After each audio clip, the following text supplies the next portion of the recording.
देखिए, द्रवों का प्रवाह चैप्टर चल रहा था, फ्लो ऑफ लिक्विड्स। इसमें आपको आदर्श द्रव क्या होते हैं वो बताए गए थे। आदर्श द्रवों में क्या गुण होते हैं, द्रवों का धारा रेखी प्रवाह क्या होता है, ठीक है। और कुछ जो बेसिक चीजें हैं वो बताई गई थी। रेनॉल्ड नंबर क्या होता है, ठीक है, इतना आप पढ़ चुके थे। अब आपको श्यानता के बारे में जानना है। श्यानता क्या होता है, श्यानता गुणांक क्या होता है, ठीक है, और द्रव में गिरते हुए पिंड की गति के बारे में पढ़ना है, ठीक है। तो सबसे पहले हम क्या करते हैं, पहले आप श्यानता के बारे में जाने क्या होता है श्यानता, ठीक है। श्यानता या विस्कोसिटी, देखिए श्यानता का मतलब होता है, सीधी सी बात आप जान लीजिए, गाढ़ापन। श्यानता का मतलब होता है गाढ़ापन, और उसी को अगर हम विज्ञान की भाषा में कहेंगे तो द्रव की दो परतों के बीच में लगने वाला आपेक्षिक बल।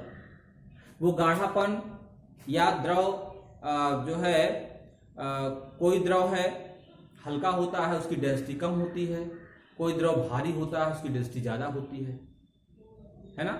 जैसे एक अगर हम कीप लेते हैं, कीप, तो उसमें जल डाल दीजिए, मिट्टी का तेल डाल दीजिए, तो क्या होगा, बहुत तेजी के साथ जो है वो चला जाएगा नीचे, तुरंत चला जाएगा नीचे।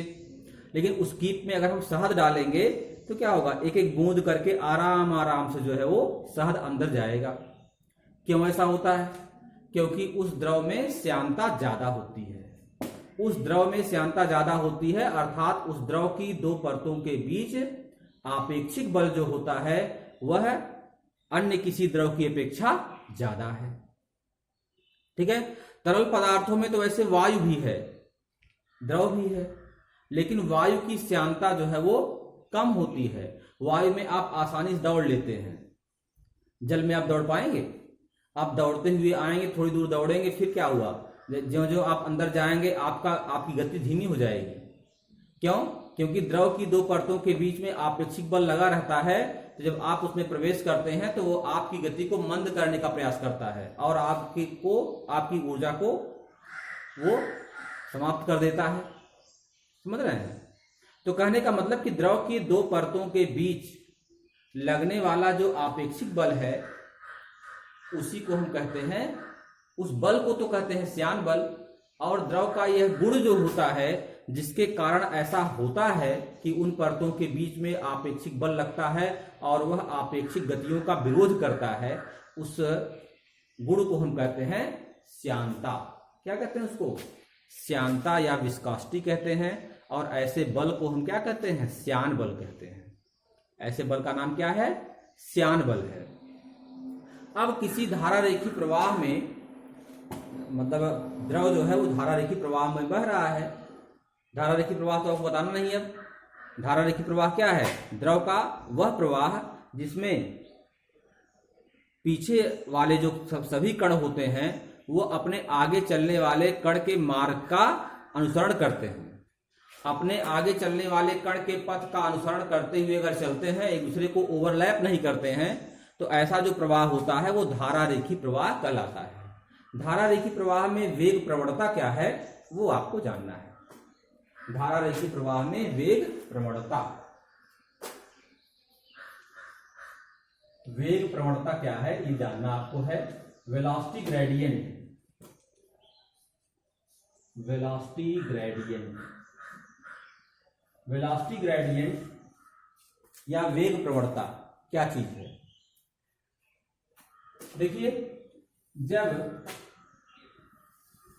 द्रव जो है वो धारा रेखी प्रवाह में बहता रहता है, समझ रहे बात को,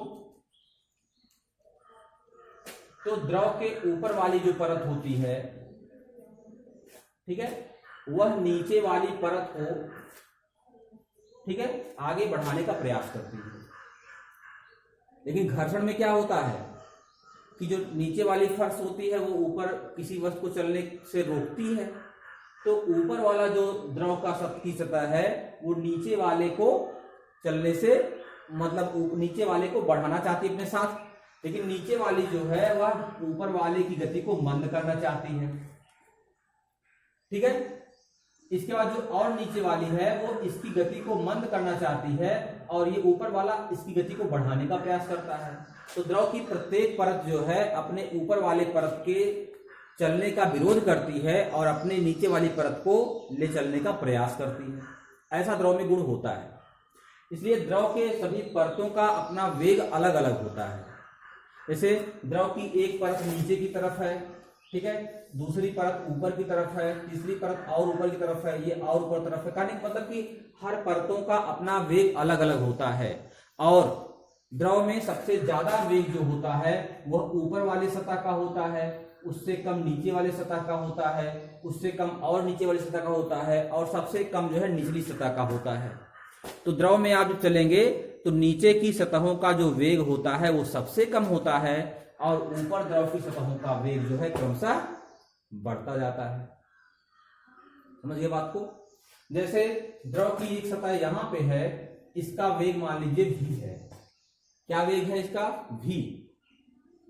और यहां से आप ऊपर जाएंगे, ठीक है, थोड़ी दूरी पर, कितनी दूरी है मान लो डेल्टा जेड, डेल्टा जेड दूरी पर, ऊर्ध्वाधर की बात कर रहा हूं, ऊर्ध्वाधर दूरी डेल्टा जेड पे आप जाएंगे तो इसकी परत का जो वेग है कुछ ज्यादा होगा। इससे क्या होगा? ये होगा v plus delta V Z. Delta V Z क्या है? जेड दूरी ऊपर जाने के बाद वेग में जो बढ़ोतरी हुई है, ऊपर जाएंगे बढ़ोतरी होगी और नीचे आएंगे तो कमी होगी। तो जेड दूरी ऊर्ध्वाधर जाने पर द्रव की सतह के वेग में जो बढ़ोतरी होती है वही डेल्टा वी जेड है।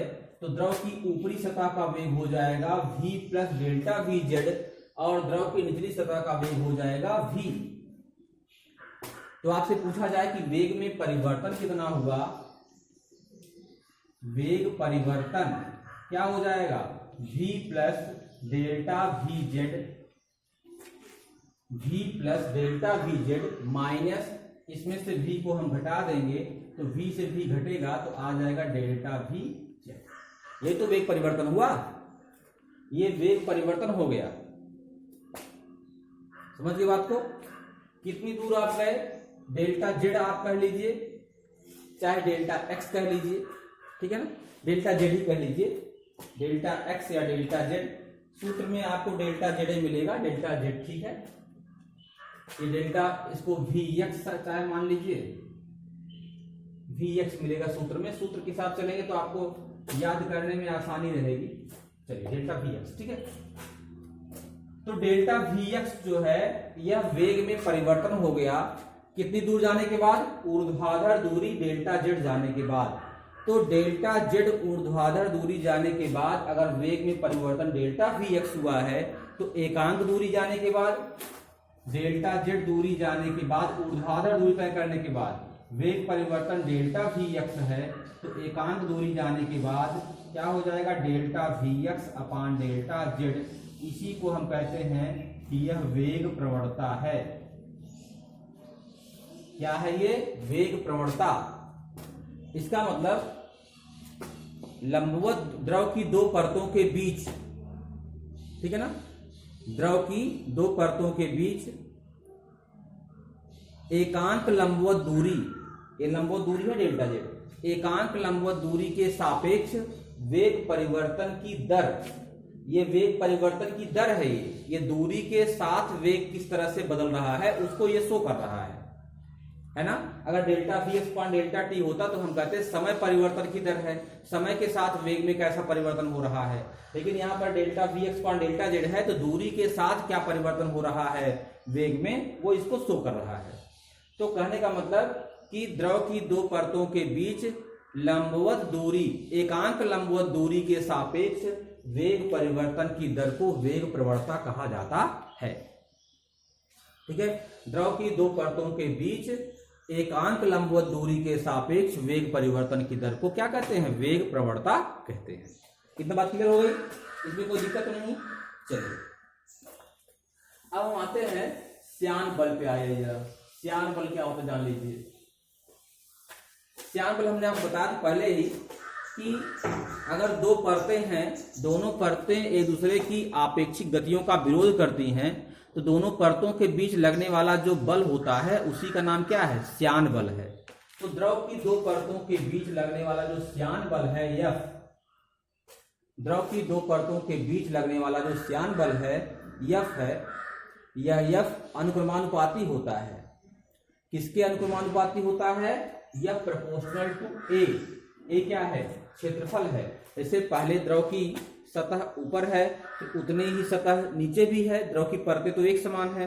तो द्रव के दोनों परतों के बीच जो ओवरलैपिंग एरिया है, ठीक है, अगर दोनों सतहें समान है तो जो ओवरलैपिंग एरिया है वो किसी भी एक सतह के क्षेत्रफल के बराबर ही होगी।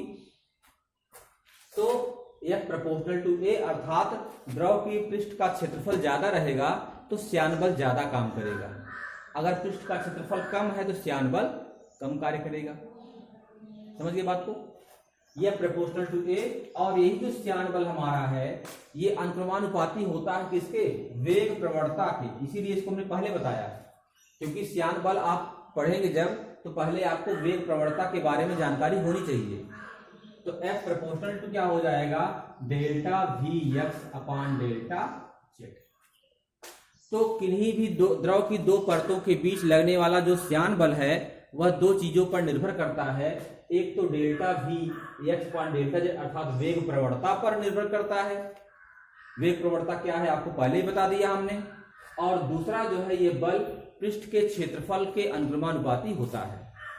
अगर दोनों को एक में मिला लिया जाए तो हो जाएगा F proportional to A into delta Vx upon delta Z।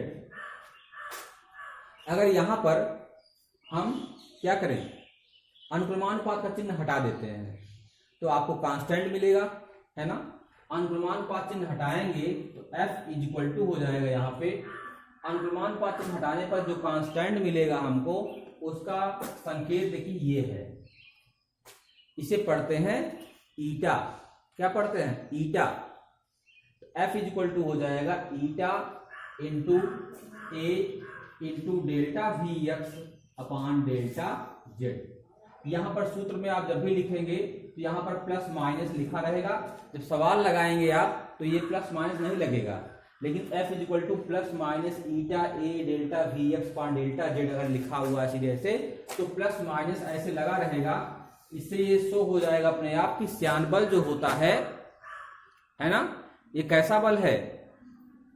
श्यान बल जो है ये अगर ऊपर वाली परत आगे की तरफ बल लगाती है तो नीचे वाली परत पीछे की तरफ बल लगाती है। ये एक आपेक्षिक बल है। कौन सा बल है ये? यह एक आपेक्षिक बल है, अर्थात यह आगे और पीछे दोनों दिशाओं में एक साथ बराबर और विपरीत काम करता है। ये जब जहां भी लगेगा जोड़े में लगेगा, आगे की तरफ लगाएगी ऊपर वाली परत लगाएगी बल, पीछे की ओर नीचे वाली परत बल लगाएगी। तो कहने का मतलब दोनों तरफ ये काम करेगा। F इज इक्वल टू क्या हो जाएगा? Plus minus eta into A into delta Vx upon delta Z। सूत्र आप याद कर लीजिएगा अच्छे से, इंपॉर्टेंट फार्मूला है। समझ गए? अच्छा, मात्रक बीमा बता देते हैं। बीमा आप भी पढ़ेंगे 2-3 दिन बाद, 4 दिन बाद पढ़ेंगे आप। बता दूं आपको, बीमा नहीं जानेंगे तो फिर मजा नहीं आएगा। देखिए delta Vx upon delta Z देख रहे हैं, ये वेग प्रवणता है। इसका मात्रक पूछा जाए तो क्या बताएंगे आप? मात्रक पहले बताइए। देखो delta Vx upon delta Z अगर है तो ये वेग परिवर्तन है। तो वेग हो या वेग परिवर्तन हो, मात्रक तो एक ही रहेगा, है ना। अरे वेग रहेगा 5 मीटर पर सेकंड, 10 मीटर पर सेकंड। वेग में परिवर्तन होगा तभी तो 2 मीटर पर सेकंड पर परिवर्तन होगा, 4 मीटर पर सेकंड होगा। तो वेग परिवर्तन अगर है तो इसका मात्रक क्या होगा? क्या होगा इसका मात्रक? मीटर प्रति सेकंड। ठीक होगा, वेग परिवर्तन का मात्रक हो जाएगा मीटर प्रति सेकंड बटे डेल्टा Z क्या है? दूरी है। ये लंबवत दूरी ही तो है। दूरी का मात्रक क्या होता है? मीटर। तो मीटर से भाग दोगे यहां पर तो मीटर मीटर से कट जाएगा। क्या बचा यहां पे? 1 बटे सेकंड। 1 बटे सेकंड बचा, तो इसको आप सेकंड इनवर्स, घात माइनस 1 लगा दीजिए, ऊपर जाएगा तो सेकंड इनवर्स लिख सकते हैं। अगर इसी सेकंड को हम ऐसे, टाइम है समय है, इस सेकंड को टी से लिख दें, ऐसे किससे लिख दें, टी, कैपिटल टी से, और घाते यहाँ -1 लगा दें, तो हम कहेंगे कि ये मात्रक बन गया, वही जो ये बीमा बन गई, जो पहले मात्रक था हमारा सेकंड पावर -1, उसी को अगर आप टी लिख करके हमने -1 लगा दिया तो क्या बन गया, ये बन गया आपकी बीमा हो गई आपकी। तो आपसे पूछा जाए कि वेग प्रवणता का मात्रक क्या होगा, तो आप कहेंगे सेकंड इनवर्स या प्रति सेकंड कह देंगे, और अगर इसका मात्रक बीमा पूछी जाए आपसे, तो आप कहेंगे t पावर -1, t -1 या t पावर -1 ऐसे कर सकते हैं। क्या होगा इसकी, ये बीमा हो जाएगी। अच्छा, अब देखिए श्यानता गुणांक की बीमा क्या होगी, ये पूछा जाता है, श्यानता गुणांक की क्या बीमा होगी पूछा जाता है अक्सर। ठीक है, चलिए निकालते हैं, श्यानता गुणांक की बीमा निकालते हैं। ठीक है, श्यानता गुणांक की बीमा हम निकालते हैं।